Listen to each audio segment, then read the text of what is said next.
Miércoles, el 29 de mayo, arranca un volcán otra vez. Pedro, Sí. dime, ¿qué sabes de este volcán que hemos visto el miércoles pasado?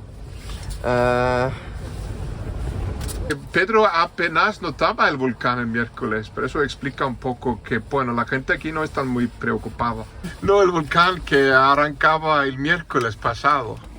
¿Qué volcán que arrancaba el miércoles pasado? Muy buena el de pregunta. Grindavik. El de Grindavik. Sí. Es que la gente en España tiene mucho miedo por eso. Sí, en Argentina también. Me mandan imágenes todo el tiempo. Pero nosotros estábamos en la carretera 1 sin Nada problema. que ver. Muy lejos del volcán, pero... Bueno, lejos no, eran como 10 kilómetros, pero no teníamos ningún peligro, No, ¿verdad? Ninguno. Hay mil maneras de matar a turistas. Un volcán no es muy eficaz en eso. Mucho viento,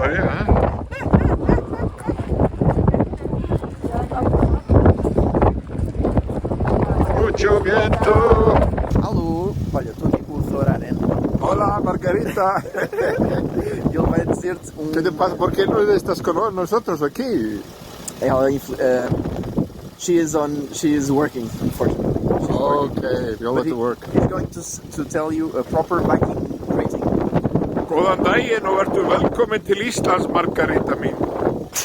Não sei o que é que ele disse, mas pronto. Obrigado. Okay, bye.